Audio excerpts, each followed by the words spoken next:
ولی ہوتا کون ہے؟ دیکھیے ایک بات آپ سے کہیں گے، اللہ اکبر، جب کوئی بندہ کسی کامیاب انسان کی زندگی کو سنتا ہے تو وہ سوچتا ہے کہ میں بھی ویسا ہی بنوں جیسے یہ کامیاب انسان ہے۔ مثال کے طور پر اگر کسی کو کرکٹ میں دلچسپی ہے تو وہ جو کامیاب کرکٹر وہ اس کی زندگی کو فالو کرتا ہے تبھی وہ کامیاب کرکٹر بن سکتا ہے۔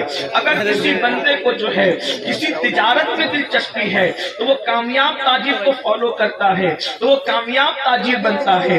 اسی طریقے سے دنیا کے اندر کوئی فن کو آپ لے لیں، اللہ اکبر، آپ کسی بھی فن میں جائیں تو آپ کو کسی کامیاب اس فن کے ماہر کو آئیڈیل بنانا پڑے گا۔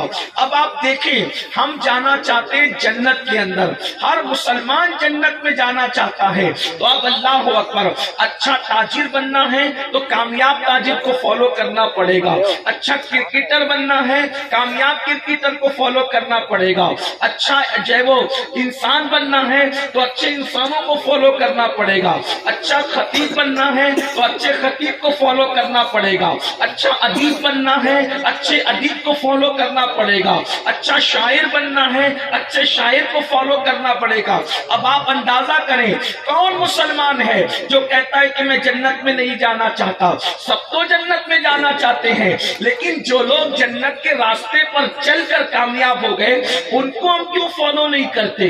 ان کی زندگی کو آئیڈیل کیوں نہیں بناتے؟ ان کے راستے پر کیوں نہیں چلتے؟ قرآن تو ان کا راستہ بیان کر چکا، انعمت علیہم، کہ اللہ کا راستہ وہ ہے جو اللہ کے انعام یافتہ بندوں کا راستہ ہے، اور وہ انعام یافتہ کون ہے؟ انعم اللہ علیہم من النبیین والصدیقین والشہداء والصالحین، انعام یافتہ بندے وہ ہیں جو انبیاء ہیں، صدیقین ہیں، شہداء ہیں اور صالحین ہیں، یعنی اولیاء کرام ہیں۔ میرے آقا علیہ السلام کے پیارے دیوانوں، وہ کون سے لوگ ہیں اور کس راستے پر چل کر وہ جنت کی راہ کے مسافر بنے؟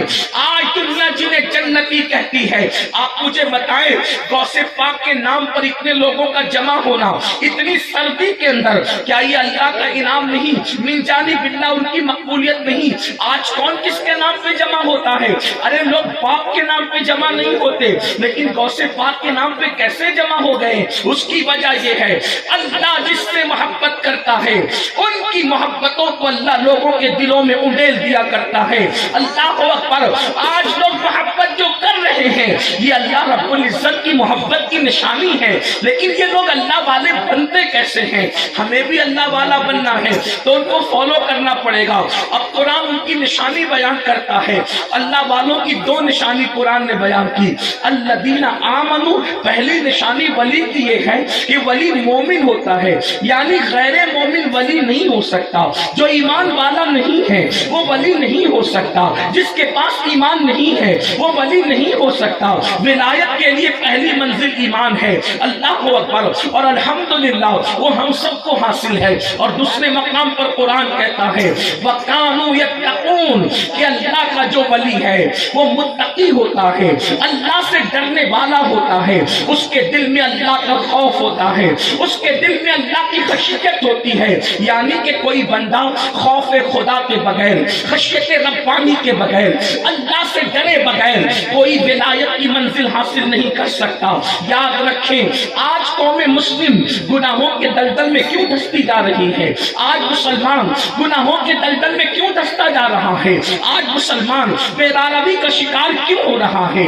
آج مسلمان اللہ کی نافرمانی کیوں کر رہا ہے؟ اس کی سب سے بڑی وجہ یہ ہے کہ دلوں کے اندر اللہ کی خشیت نہیں، دلوں کے اندر اللہ کا ڈر نہیں، دلوں کے اندر اللہ کا خوف نہیں۔ یاد رکھنا اللہ کا خوف بڑی نعمت ہے، اللہ کا خوف بڑی نعمت ہے۔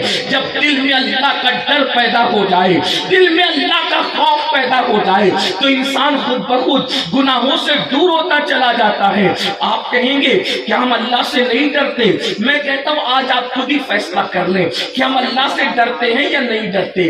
آج یہ آپ کو بتاؤں، اگر آپ کسی آفس میں جا رہے ہوں، ہم اور آپ کسی آفس میں جا رہے ہوں ہوں یا کسی جگہ پر جا رہے ہوں یا کسی کے بنگلے میں ہم نے قدم رکھا اور منہ میں پان ہے اور وہاں پر لکھا ہوا ہے آپ سی سی ٹی وی کیمرے کی زد میں ہیں، آپ مجھے بتائیں اگر وہاں سی سی ٹی وی کیمرہ لگا ہوا ہے اور لکھا ہے کہ آپ سی سی ٹی وی کیمرے کی زد میں ہیں، تو آپ نے جو پان کھایا ہے کیا وہاں زینے پر آپ تھوکیں گے؟ کیا اس کی چوکھٹ پہ آپ تھوکیں گے؟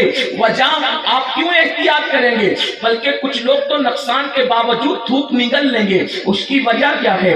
وجہ یہ ہے کہ سی سی ٹی وی کیمرے کی زد میں ہے، یعنی کہ کیمرے کا آپریٹر مجھے دیکھ رہا ہے۔ اللہ اکبر، مسلمانوں مجھے بتاؤ اگر اپنے جیسا انسان دیکھ رہا ہو تو ہم پان بھی نہیں تھوکتے، پان کا تھوک بھی زینے پہ نہیں ڈالتے، اور اللہ ہمیں دیکھ رہا ہے، اللہ دیکھ رہا ہے، اس کے باوجود مسلمان زنا کے اڈے پر اللہ دیکھ رہا ہے، اس کے باوجود مسلمان شراب کے اڈے پر اللہ دیکھ رہا ہے، اس کے باوجود مسلمان کسی عورت پر پاک کی نظر ڈال رہا ہے، اللہ دیکھ رہا ہے، اس کے باوجود مسلمان حرام کھا رہا ہے، اللہ دیکھ رہا ہے، اس کے باوجود مسلمان کانوں میں ایئر فون لگا کر کے گانے سن رہا ہے، اللہ دیکھ رہا ہے، اس کے باوجود مسلمان اللہ اکبر کسی کا قرض لے کر کے ہڑپ کرتا نظر آ رہا ہے، اللہ دیکھ رہا ہے، اس کے باوجود مسلمان اپنی بیوی کو مار رہا ہے، اس پر ظلم کر رہا ہے، اللہ دیکھ رہا ہے، اس کے باوجود مسلمان اپنے پڑوسی کو تکلیف دے رہا ہے، اللہ دیکھ رہا ہے، اس کے باوجود مسلمان غیبت کر رہا ہے، اللہ دیکھ رہا ہے، اس کے باوجود مسلمان ناپاک رہ رہا ہے، اللہ دیکھ رہا ہے، اس کے باوجود مسلمان نماز کے وقت میں گیم کھیل رہا ہے، اذان پر توجہ نہیں دے رہا ہے۔ مجھے بتاؤ اپنے جیسا انسان دیکھے تو انسان کھڑے ہو کر کے پانی نہیں پیتا، اپنے جیسا انسان دیکھے اللہ اکبر۔ آپ مجھے بتائیں ولیمے میں لوگ جاتے ہیں تو صاف ستھرے کپڑے پہن کر جاتے ہیں، توجہ کرنا اللہ سے ڈرتے ہیں یا اللہ کے بندوں سے ڈرتے ہیں؟ مسلمانوں کہیں ہم منافق تو نہیں ہو گئے اندر سے؟ انسان کا خوف تو ہے لیکن رحمان کا خوف نہیں، انسانوں کا خیال تو ہے مگر رحمان کا خیال نہیں۔ ولیمے میں گئے ایسے صاف کپڑے کوئی داغ نہیں چاہیے، شادی میں گئے ایسے صاف کپڑے کوئی داغ نہیں چاہیے۔ مجھے بتاؤ جس پر انسان کی نظر پڑے اس کو اتنا صاف رکھتے ہو، اور جس پر رحمان کی نظر ہے اس دل کو گناہوں سے گندا کر دیا، اس دل کو گناہوں کی گندگی سے ناپاک کر دیا۔ پتا ہے یعنی خدا کا خیال نہیں اور خدا کے بندوں کا خیال۔ اب لوگ کہتے ہیں مولانا مسلمان پوری دنیا میں کٹ رہے ہیں، پوری دنیا میں مسلمان مر رہے ہیں، پوری دنیا میں مسلمان ستائے جا رہے ہیں، پوری دنیا میں مسلمان تکلیف پہنچائے جا رہے ہیں۔ میں کہتا ہوں سن لو، جس دن مسلمان ویسا مسلمان بن جائے جیسا مسلمان بنانے کے لیے مصطفیٰ جان رحمت تشریف لائے تھے، کسی کی ماں نے دودھ نہیں پلایا کہ مسلمان کی آنکھوں میں آنکھیں ڈال سکے۔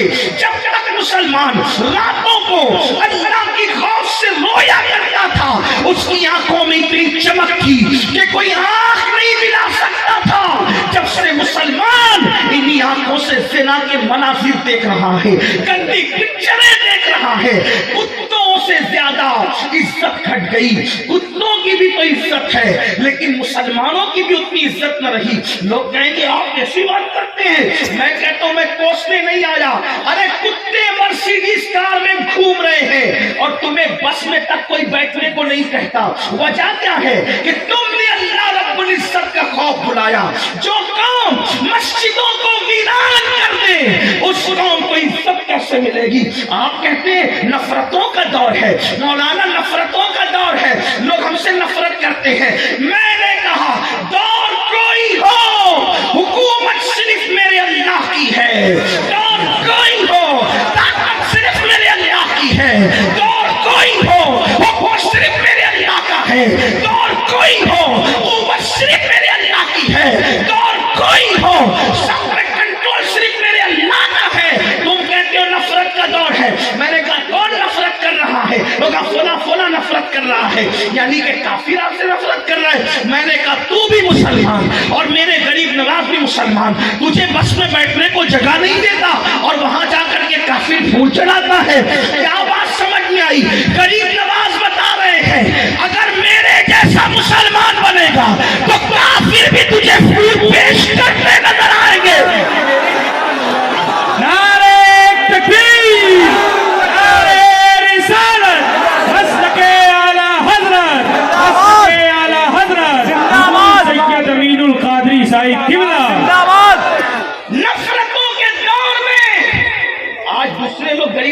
پھول نہیں پیش کر رہے؟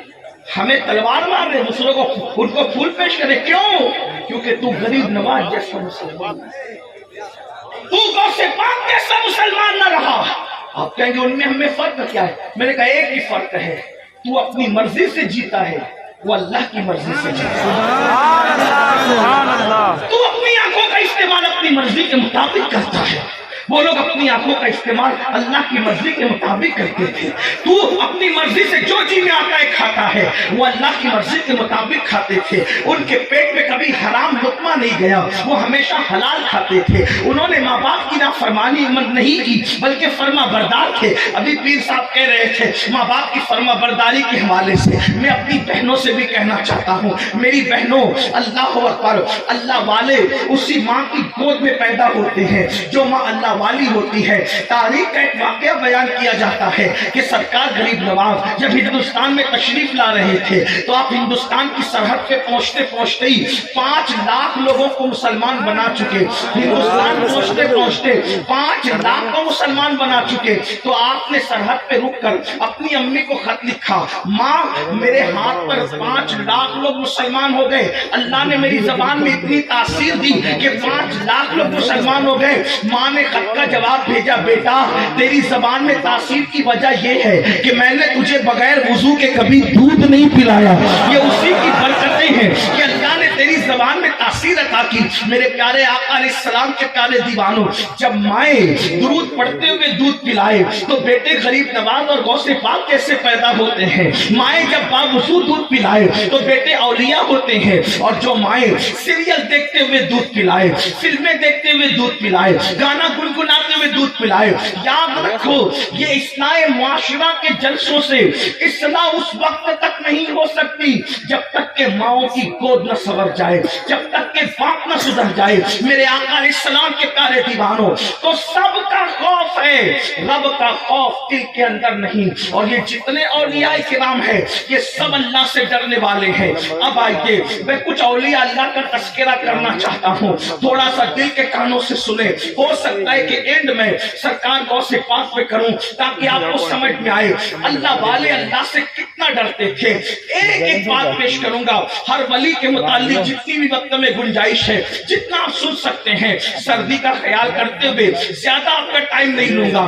آئیے دیکھیے اللہ والے کیسے ڈرتے تھے۔ آؤ اللہ اکبر، جس نسب سے سرکار غوثیت محمد کا تعلق ہے، اللہ اللہ اس میں مولائے کائنات ان کے اجداد میں سے ہوتے ہیں، وہ علی مرتضیٰ، علی فاتح خیبر، علی باب مدینۃ العلم، علی خاتم الولایت، اللہ اکبر، یہ جد اعلیٰ ہے غوث اعظم کی، اور پھر وہ شوہر سیدہ کی، اور پھر وہ شہزادی رسول اللہ کی، یہی نسب ہے غوث پاک کا۔ تو آئیے علی مرتضیٰ کی زندگی کو دیکھیں، ان کہنے والوں نے کہا، لکھنے والوں نے لکھا، وہ علی جس کو جنت کی بشارت میرے آقا نے دی، وہ علی کے مرتضیٰ کرم اللہ تعالی وجہ الکریم، جن کو میرے آقا نے فرمایا علی تم جس کو چٹھی دو گے وہی پل صراط سے سلامتی سے گزر جائے گا، جس کو علی چٹھی نہ دے وہ سلامتی سے نہیں گزر سکتا۔ لیکن مولا علی کو یہ بات صدیق اکبر نے بتائی کہ رسول اللہ نے مجھ سے کہا کہ علی جس کو چٹھی دیں گے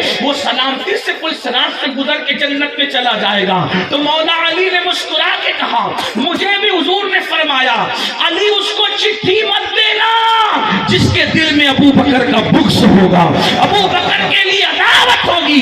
پتہ چلا جو صحابہ اور اہل بیت کا وفادار ہے پل صراط سے وہی سلامتی سے گزرے گا۔ میرے امام کہتے ہیں اہل سنت کا ہے بیڑا پار، اصحاب حضور نجم ہے اور ناؤ ہے، عطرت رسول اللہ کی۔ اللہ اکبر، یہ علی کے مرتضیٰ ہیں۔ اللہ اکبر، میرے آقا دعا کرتے ہیں مولا ایک لشکر کو روانہ کر رہے ہیں، لشکر کو روانہ کرتے ہوئے دعا کرتے ہیں مولا جب تک میں علی کا چہرہ نہ دیکھوں مجھے دنیا سے نہ اٹھانا۔ اتنی محبت ہے رسول اللہ کو مولا علی سے، لیکن وہ علی کے مرتضیٰ۔ اللہ اکبر، جب رات آتی ہے، رات تاریک ہوتی ہے، رات اپنی سیاہ زلفوں کو جب بکھیر دیتی ہے تو علی کے مرتضیٰ رات کی تاریکی میں اللہ کے خوف سے ایسے روتے ہیں کہ جیسے کوئی سانپ کا ڈسا ہوا بنک بنک کر روتا ہے، آؤ بکا کرتا ہے۔ آپ مجھے بتائیں وہ لوگ جن کے چہرے دیکھنے کو رسول اللہ نے عبادت کہا، فرمایا علی کا چہرہ دیکھنا عبادت، علی کا ذکر عبادت، وہ لوگ اللہ کے خوف سے اتنا روتے ہیں، وہ خشیت ربانی دل میں اتنی رکھتے ہیں، اللہ اکبر۔ اور مولا کائنات رات کی تاریکی میں اپنی داڑھی پکڑ کر کہتے ہیں اے دنیا تو نے بہتوں کو دھوکہ دیا، اے دنیا تو علی کو دھوکہ مت دینا، اس لیے کہ اے دنیا تجھے 3 طلاقیں دے دی گئی ہے، تو میرے قریب نہ آنا اس لیے کہ تو نے برباد کیا۔ مولا کائنات کے کہہ کے روتے ہیں، رات روتے روتے گزارتے ہیں۔ آپ سے پوچھنا چاہتا ہوں پھر اس کے بعد آپ دیکھیں نسب کے اندر مولا علی کے بعد جو غوث اعظم کا شجرہ ہے اس میں امام حسن کی ذات ہے، اللہ اکبر۔ وہ حسن جن کے بارے میں میرے امام لکھتے ہیں، وہ حسن مجتبی سید الاسخیاء راکب دوش عزت پہ لاکھوں سلام، اللہ اکبر۔ اندازہ فرمائیں اللہ امام حسن کون حسن؟ جن کی شکل رسول اللہ کے مشابہ تھی، ہم شکل مصطفیٰ تھے، رسول اللہ کے ہم شبیہ تھے، اللہ اکبر۔ امام حسن کے بارے میں حضرت حسن بصری کہتے ہیں ذرا دل کے کانوں سے سننا میری قوم کے جوانوں، بڑی معذرت کے ساتھ آج گناہ وہ کون سا ہے جو ہماری زندگیوں میں نہیں اور ہم جنت کے خواب دیکھ رہے ہیں؟ یاد رکھنا مسجدیں ویران کر کے جنت کا خواب دیکھنے والوں، جس قوم کا ایمان اتنا کمزور ہو جائے، جس قوم کا ایمان اتنا کمزور ہو جائے کہ وہ اس کو مسجد تک نہ لے جا سکے، جو ایمان انسان کو مسجد تک نہ لے جا سکے وہ ایمان انسان کو جنت تک چلا۔ ایمان کی کوالٹی یہ ہے کہ محلے کی مسجد تک نہیں جا پا رہے ہو، جنت میں تو وہ جائیں گے جن کے ایمان نے پہلی رات کی دلہن کو چھڑوا کر انہیں رسول اللہ کے قدموں پہ جان قربان کروایا۔ ایمان کی بات کرتے ہیں لوگ، اگر کوئی کہہ دے کہ وہاں 500 روپے تقسیم ہو رہے تو پھر بھیڑ دیکھو، 500 کی تقسیم پہ بھیڑ دیکھو، ریلیف کی تقسیم پہ بھیڑ دیکھو، پانی کی تقسیم پہ بھیڑ دیکھو، اور مسجد میں اللہ کی رحمتیں تقسیم ہو رہی وہاں دیکھو۔ جو قوم رحمت خدا کے لیے نہ آئے، غور کریں آپ، اگر آپ واقعی سچے مسلمان ہیں تو سوچو ریلیف دینے والا اگر آپ کو ریلیف دے گا کلو 2 کلو 10 کلو 5 کلو اپنی حیثیت کے مطابق دے گا، اور اگر اللہ کی رحمت حاصل کر لی تو پھر اللہ اپنی شان کے مطابق دے گا۔ انسان کے پاس مانگنے کے لیے بھیڑ ہے، رحمان کے پاس مانگنے کے لیے خالی خالی۔ اقبال نے بہت دل پر چوٹ کرتے ہوئے کہا تھا ہم تو مائل بکرم ہے، کوئی ساری ہی نہیں، راہ دکھلائے اسے راہ روے منزل ہی نہیں، خدا کی رحمتوں کی انتہا کیا ہے؟ ارے نادان انسان، ایک بات یاد آئی امام حسن کا تذکرہ کرنے سے۔ ایک مرتبہ محمود غزنوی شکار کرتے ہوئے آگے نکلے اتنے آگے نکلے کہ ساتھی چھوٹ گئے، تنہا رہ گئے۔ شام ہوئی، سورج غروب ہونے لگا، سیاہ بادل چھا گئے، گھنگور گھٹائیں چھا گئی اور خوب زور کی بارش ہوئی۔ تو سامنے ایک جھوپڑی تھی، محمود اجازت لے کے جھوپڑی میں چلے گئے۔ اکیلے ایک بڑے میاں بوڑھا رہتا تھا، اس نے محمود کو دیکھا، مسافر شکاری سمجھا اور خوب خدمت کی، کھلایا پلایا، اپنا بستر دیا۔ جب محمود صبح کو سورج نکلا، بارش ختم ہو گئی، تو اس کا یہ انداز اور اخلاق دیکھ کر محمود غزنوی بہت متاثر ہوئے، اپنی انگوٹھی اتار کر دیا، کہا کہ اگر ضرورت پڑے تو یہ انگوٹھی لے کر کے بادشاہ جو محمود ہے جانتے ہو کہاں؟ نام تو سنا ہے، جنگل میں رہتا ہوں، دیکھا نہیں ہوں۔ تو کہا بادشاہ کے دربار میں آنا، یہ انگوٹھی لے کر تمہارا ہر مسئلہ حل ہوگا۔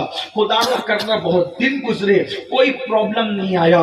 ایک دن بڈھا اتنے مسئلے میں پھنس گیا، ضرورت پیش آ گئی، روپیوں کی، پیسوں کی ضرورت پیش آئی، تو سوچا وہ اجنبی مسافر نے انگوٹھی دی تھی، انگوٹھی لے کر کے جیسے ہی جب محل پہ پہنچے تو جیسے وہ انگوٹھی بتائی دربانیوں کو، دربان فوراً ہٹ گئے، کہا اندر تشریف لے جائیں۔ جب اندر گئے تو کیا دیکھا کہ دربان کھڑے ہیں، دربان کو انگوٹھی دکھائی، انہوں نے انگوٹھی دیکھ کر اور آگے کر دیا، اور پھر بادشاہ کے خاص کمرے میں داخل ہو گئے تو کیا دیکھا کہ وہاں بادشاہ مصلی بچھا کر کسی کے آگے ہاتھ پھیلا کر یہ کہتا ہے اللہ مجھے یہ دے دے، اللہ مجھے یہ دے دے، اللہ مجھے یہ دے دے۔ اس بڑے میاں نے اب بادشاہ کو کچھ کہنے کی بجائے واپس پلٹے۔ بادشاہ اٹھا، اٹھنے کے بعد کا کوئی آیا تھا، کوئی بڑے میاں آئے تھے، انگوٹھی دکھا رہے تھے، ہم نے اندر بھیج دیا۔ کہا پھر؟ کہا وہ حاجت پوری مانگے بغیر چلے گئے۔ کہا پکڑو اس کو، بلا کر کے لاؤ۔ بڑے میاں کو پکڑ کے لائے۔ کیا بات ہے بابا؟ کہا کہ میرے جھوپڑے میں ایک اجنبی مسافر آیا تھا، یہ انگوٹھی دے گیا تھا کہ جب مشکل وقت آئے تو یہ انگوٹھی بتا کر محل میں آنا۔ میں محل میں گیا تو کہا کیوں آئے تھے؟ تو کہا بڑے مسائل میں گھرا تھا اس لیے آئے تھے۔ تو کہا بغیر مانگے کیوں چلے گئے؟ کہا جب میں گیا تو میں نے دیکھا کہ بادشاہ کسی کے دربار میں ہاتھ پھیلا کے بھیک مانگ رہا ہے، تو میں نے سوچا نادان ہوں میں، بادشاہ خود جس سے مانگتا ہے میں بادشاہ سے کیوں مانگوں؟ پھر میں اس سے کیوں نہ مانگوں جس سے بادشاہ خود بھی مانگتا ہے؟ اس لیے کہ بادشاہ دے گا تو اپنی حیثیت کے مطابق دے گا، اور جب بادشاہوں کا بادشاہ دے گا تو وہ دینے والا بنا دے گا۔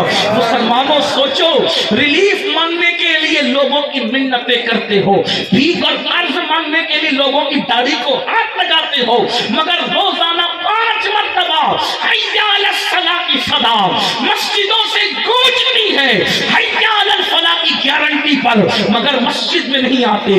جب تک مسلمان مسجدوں کے اندر آتے رہے، مسلمان ہاتھ پھیلانے والے نہیں تھے، مسلمان لوگوں کو دینے والے تھے۔ جب سے مسجدوں سے رشتہ ٹوٹ گیا، جب سے اللہ سے رشتہ کمزور ہو گیا، آج در در کے بھکاری بن گئے۔ آؤ اپنے اللہ سے رشتہ مضبوط کریں، آؤ اپنے رب سے رشتہ مضبوط کریں۔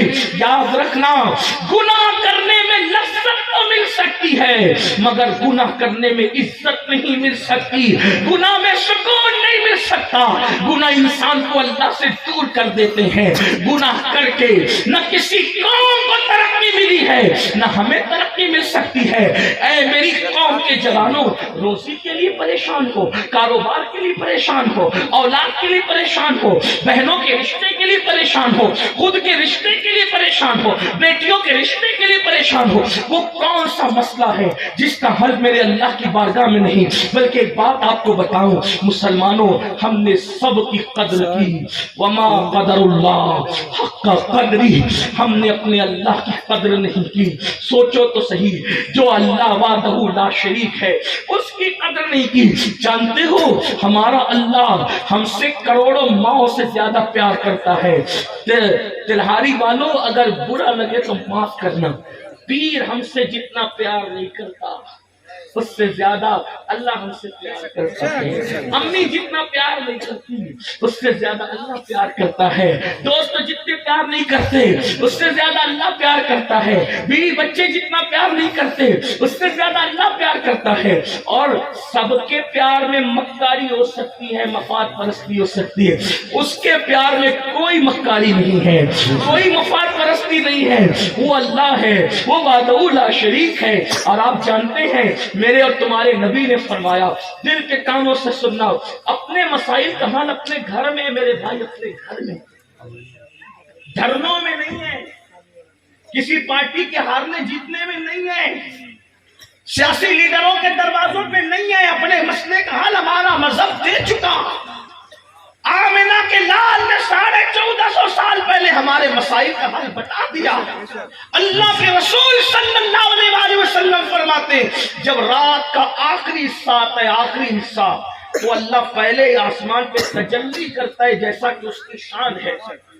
دھیان سے سننا، پہلے آسمان پہ نزول اجلال فرماتا ہے، جیسا کہ اس کی شان ہے، وہ آنے جانے سے پاک ہے، لیکن وہ تجلی کرتا ہے پہلے آسمان پر اپنی شان کے مطابق اور اپنے بندوں کو آواز لگاتا ہے کوئی میرا بندہ جو مجھ سے مغفرت طلب کرے تاکہ میں اس کے گناہوں کو معاف کر دوں، ہے کوئی میرا بندہ جو مجھ سے روزی مانگے تاکہ میں اس کو روزی عطا کروں، ہے کوئی میرا بندہ جو مجھ سے اولاد مانگے تاکہ میں اس کو اولاد عطا کروں، ہے کوئی میرا بندہ جو میری بارگاہ میں گر گڑائے تاکہ میں اس کے مسائل کو حل کروں۔ جب اللہ خود فرما رہا ہے کہ آؤ مانگ لو، اور ایک دو دن نہیں، صرف شب برات اور شب قدر کا قصہ نہیں ہے، اللہ کے سچے نبی نے فرمایا ہر رات کے آخری حصے میں اللہ کی رحمتیں پکار پکار کر کہتی ہے مانگو کیا مانگتے ہو، لیکن اللہ کی مانگنے والوں کی بھیڑ نظر نہیں آتی۔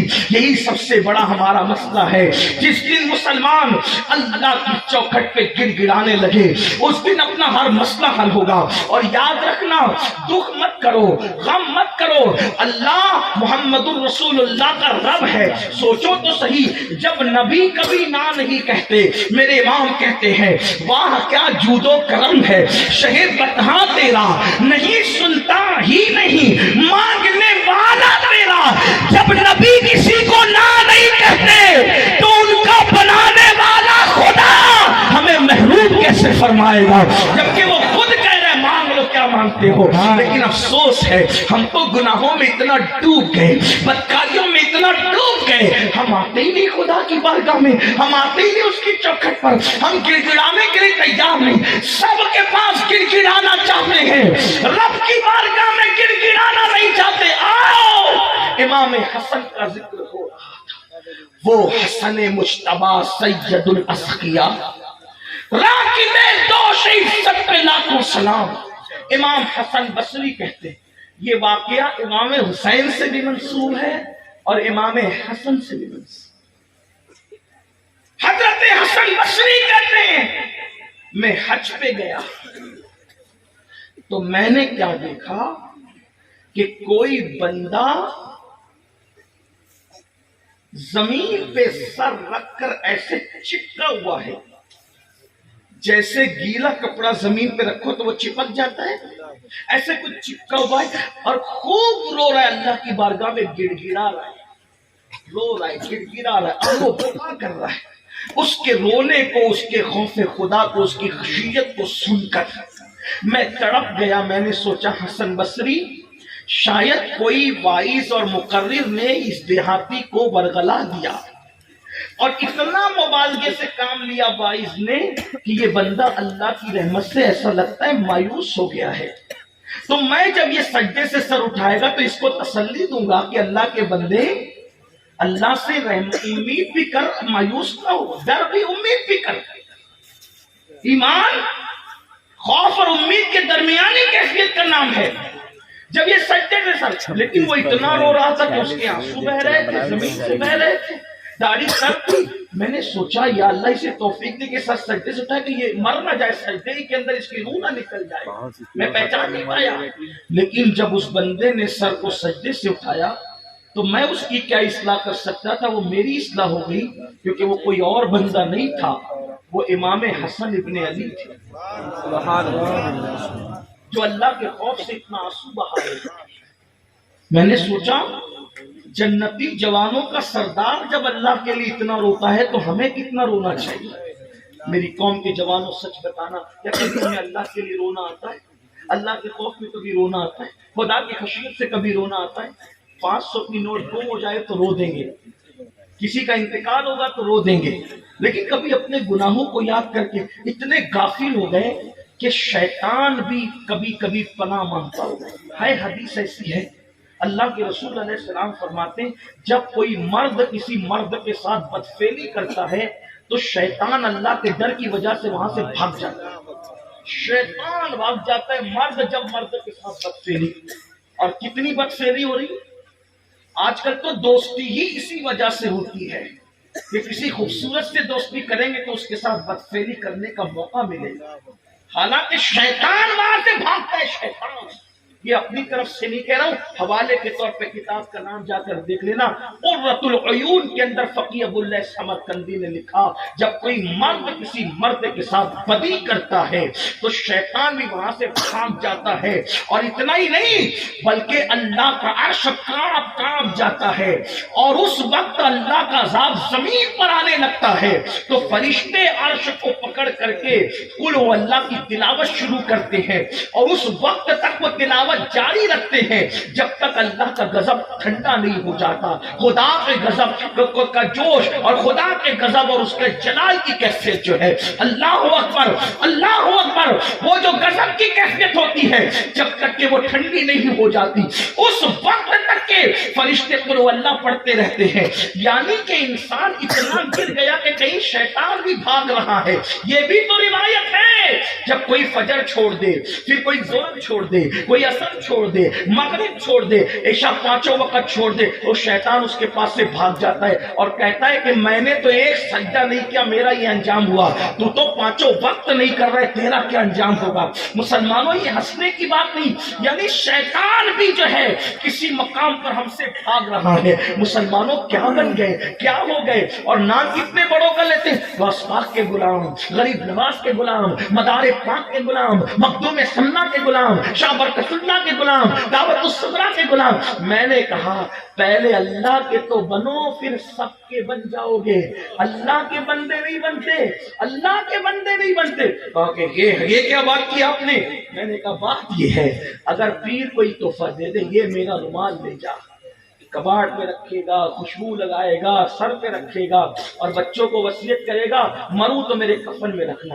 میں نے کہا بہت اچھی بات ہے، میں انکار نہیں کرتا، کوئی میں نے بھی کچھ تبرکات رکھے ہیں اور اسی کو نجات سمجھتے ہیں، لیکن ایک بات کہتا ہوں، ایمان رکھتی اگر پسند آئے تو غور کرنا گھر جا کے، پیر کے دیے ہوئے تحفے کی اتنی قدر کی، لیکن اللہ کے دیے ہوئے تحفے کی کیا قدر کر رہے ہو؟ اللہ کے دیے ہوئے تحفے کی کیا، اللہ نے کیا تحفہ دیا؟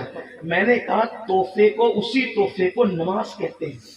اللہ نے تحفہ بھیجا کس کے ہاتھ سے؟ اللہ نے اپنا تحفہ ڈائریکٹ نہیں دیا، ذریعہ کس کو بنا؟ محمد الرسول اللہ کے ہاتھوں سے بھیجا۔ سوچو پیر کے تحفے کا اتنا احترام اور اللہ کے دیے ہوئے تحفے کی کیا قدر، نہ ظہر نہ عصر نہ مغرب۔ پھر کہتے ہیں مسلمان ہے، میں کہتا ہوں ایسا مسلمان ہے یہ جو اللہ کے تحفے کی قدر کرنا نہیں جانتا۔ یاد رکھیے سب کے نہیں بن سکو گے جب تک رب کے نہیں بن سکو گے۔ اگر سب کے بننا ہے تو پہلے رب کا بننا پڑے گا، ورنہ کہیں پناہ نہیں ملنے والی۔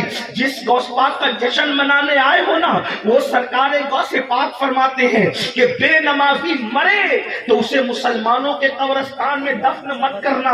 میں یہاں ڈر کر سوچتا ہوں یا اللہ، جو غوث اعظم بے نمازی کو مسلمانوں کے قبرستان میں گوارا نہیں کرتے، وہ غوث اعظم بے نمازیوں کو اپنے سلسلے میں کیسے پسند کریں گے؟ یاد رکھنا قادریت کا ڈھونگ رچانے والوں، قادریت اپنے باپ کی جائیداد نہیں ہے، قادریت غوث اعظم کی رضا کا نام ہے۔ وہ جسے چاہے اپنا سلسلہ عطا کر دے، اور اس کی نشانی کیا ہے؟ ارے وہ اپنا سلسلہ اگر چور کو دے دیتے ہیں تو چور قطب بن جاتا ہے۔ ہم نے کیسے قادریت لی کہ ہم نمازی بھی نہ بن سکے؟ نعرے تکبیر، نعرے رسالت، کہ ہم نمازی بھی نہ بن سکے۔ آپ کہیں گے کہ غوث پاک، میں نے کہا وہاں چوری کرنے کوئی جائے تو وہ بھی قطب، چوری کرنے جائے تو بھی قطب بنتے۔ آئیے میں اپنے تو مرشد کی بات ہی نکالی ہے، ہمارا خاص ہی جدا ہے۔ ولایت کی دنیا میں کوئی مثال نہیں ہے، کوئی مثال نہیں ہے۔ جیسے نبوت کی کائنات میں ہمارے نبی کی کوئی مثال نہیں، ویسے ولایت کی کائنات میں غوث اعظم کی کوئی مثال نہیں۔ ابھی اتنی بڑی بڑی ہستیاں اللہ نے ہمارے درمیان بھیجی، ان کی قدر کرو اور ان کے وفادار بنو۔ زبان سے نہیں، دل ان کے لیے قربان کرو، سچے وفادار بنو، ان کی تعلیمات کو سینے سے لگاؤ۔ ایک چور تھا، شاید سنا ہوگا، چور تھا، چوری کرنے نکلا، رات بھر ادھر ادھر ٹامکٹوئیاں کی، کچھ نظر نہیں آیا، کچھ نہیں ملا، جنگل میں تھک ہار کے بیٹھا۔ حضور غوث پاک جا رہے تھے جنگل سے اکیلے۔ اچھا یہ بھی مرشدوں کی شان ہے، اتنے بڑے بڑے لوگ تھے لیکن اکیلے گھومتے تھے۔ ہیں ان کی سادگی کو دیکھو، ان کی عاجزی دیکھو، اکیلے جا رہے. اور غوث پاک کا حلیہ دبلے پتلے سے تھے، چوڑا سینہ تھا، گول سا چہرہ تھا، بھویں آپس میں ملی ہوئی تھی، بڑی بڑی آنکھیں تھی، اور آپ کی داڑھی دراز تھی، سینے کو ڈھکتی تھی، باروق اس کی آواز بھی بہت بلند تھی. نکلے اکیلے، چور نے دیکھا مرشد غوث پاک کو. اور یہ بھی سنیں غوث پاک اتنے قیمتی کپڑے پہنتے تھے کہ اتنا قیمتی کپڑا بادشاہ وقت کو بھی میسر نہیں ہوتا. اور ایک بار جو پہنا دوسرے دن کسی غریب کو اتار کر کے پہنا دیا، پھر آپ دوسرا نیا پہنتے تھے. اس کا مطلب یہ کہ اچھے کپڑے پہننا منع نہیں ہے. اچھے کپڑے پہنو لیکن اچھے عمل بھی کرو. اچھا کھانا منع نہیں، اچھا کھانا کھاؤ، اچھے عمل بھی کرو. بلکہ اس نیت سے اچھا کھاؤ گے نا کہ طاقت آئے گی تو عبادت کروں گا، تو وہ کھانا بھی عبادت ہے. ہاں، اور عبادت اگر اچھے کپڑے اس نیت سے پہنے کہ اچھے کپڑے پہن کے اللہ کے دربار میں کھڑے ہو کے عبادت کروں گا، تو پھر وہ لباس پہننا بھی عبادت ہے. اسلام رہبانیت کا نام نہیں ہے. تو غوث پاک نے قیمتی کپڑا پہنا تھا اور مرشد جا رہے تھے. چور نے سوچا مرشد جا رہے اور ہیں دبلے پتلے، یعنی دبلے پتلوں کو تو لوگ کمزور ہی سمجھتے ہیں نا، تو سوچا اکیلے ہیں، جنگل ہے اور جبہ قیمتی ہے، اگر اتار لوں گا چھین لوں گا تو کم سے کم دن بھر کا خرچہ تو اس سے نکلنا ہی بڑا قیمتی ہے. پیچھے سے گیا اور جیسے ہی جبہ پکڑا، واقعی وہ غوث پاک تھے. ہمارے آقا لوگ جھڑکنے والے نہیں. ہاں، ہمارے آقاؤں کی شان ہی میرا ہے. نہ محمد الرسول اللہ نے کبھی کسی کو جھڑکا، نہ صدیق اکبر نے، نہ فاروق اعظم نے، نہ عثمان غنی نے، نہ مولا علی نے، نہ امام حسن نے، نہ امام حسین نے، نہ غوث اعظم نے، نہ غریب نواز نے. وہ تو غیروں کو بھی اپنا بنا، وہ غیروں کو بھی اپنا. پیچھے سے جبہ چھیننے کے لیے چور نے جیسے جبہ پکڑا، غوث پاک نے ہاتھ اٹھا کے کہا مولا عبد القادر کا دامن تھام لیا ہے، لاج تیرے ہاتھ ہے. عبد القادر کا دامن پکڑ لیا ہے، لاج تیرے ہاتھ ہے. دامن پکڑ لیا، اتنا کہنا تھا کہ اسی وقت خدا نے اس کو مقام قطبیت عطا فرمایا. چوری سے توبہ کر گیا، پیچھے سے دامن پکڑا، جبہ چرانے، مرید بننے کے لیے نہیں، جبہ چرانے. لیکن دامن غوثیت کی شان یہ ہے کہ اس کو قطبیت کا اچھا. ہم نے کون سا دامن پکڑا؟ اب تک جھوٹ بھی نہیں چھوٹا، اب بھی زنا کے مناظر دکھ رہے ہیں. غوث پاک والے ایسے ہوتے ہیں، غوث پاک والے جو ہم کر رہے ہیں، غوث پاک والے ڈھونگ میرے بھائی. اللہ کی عدالت میں آپ ملا کو یہاں ڈرا سکتے ہو، اللہ کو نہیں ڈرا سکتے. اپنی مرضی سے جو چاہو کر رہے ہو، ایک دن اللہ کی عدالت اللہ کی عدالت میں کھڑے ہونا ہے. قرآن کہتا ہے فَمَن يَعْمَلْ مِثْقَالَ ذَرَّةٍ خَيْرًا يَرَهُ وَمَن يَعْمَلْ مِثْقَالَ ذَرَّةٍ شَرًّا يَرَهُ. ایک ذرہ برابر نیکی کرو گے اللہ وہ بھی دکھائے گا، ذرہ برابر گناہ کرو گے اللہ وہ بھی دکھائے گا. تو غوث پاک کا سلسلہ، اور غوث پاک تو غوث پاک